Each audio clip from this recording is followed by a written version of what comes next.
Okay, Nataša, Anisa, good to see you. You both spoke yesterday at a conference organised by the National Endowment for Democracy and the US Holocaust Memorial Museum on the occasion of the 15th anniversary of the Srebrenica massacre, looking at the future of the Balkans, forward or backward in the Balkans. I just wondered, what were your main takeaways? What did you take away from the conference? And specifically, were you reassured by Antony Blinken's assurances that the US and, for that matter, the European Union were still engaged with and focused on the Balkans as a foreign policy priority? Yeah. Well, I believe that yesterday's event was very, very important because it really presented actually the actual situation in Bosnia-Herzegovina and within the international community, and it really, in the end, when I'm thinking about it now, it really presents the actual streamings.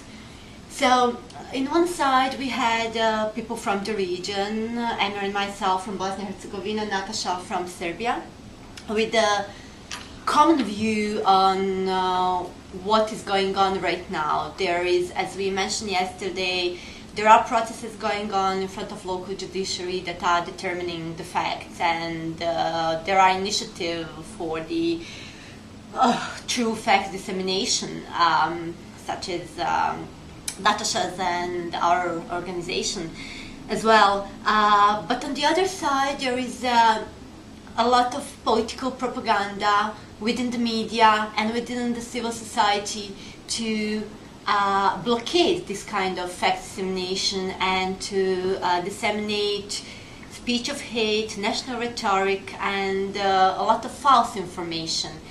And the situation in the region is really critical right now.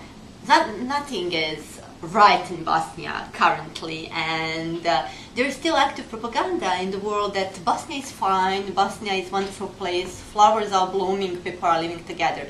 It's nothing like that. The situation now in Bosnia is worse than it was in '96, related to very high national tensions. People live in fear. It's an electoral year where politicians really try to raise this fear, and it was mentioned yesterday by some of the representatives of the US government.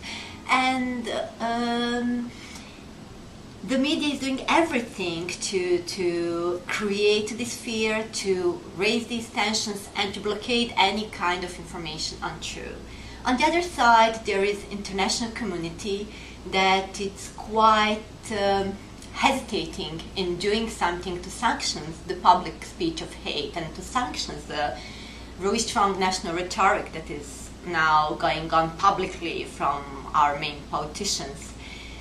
And in the light of Srebrenica, a memorial and remembering, there is a lot of bad feelings right now, 1 week almost after the commemoration happened, because people feel that it's becoming a bit false grieving, because things that's supposed to be done to stop and to prevent Serbians ever happened, not only in Bosnia and the region, but everywhere else, are not really being properly done.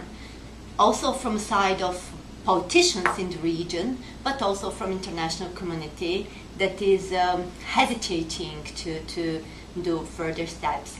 And I believe yesterday on the second panel there were a lot of different approaches and opinion on this, but I felt that kind of common message that was sent yesterday from this conference is that Bosnia and the region is not done.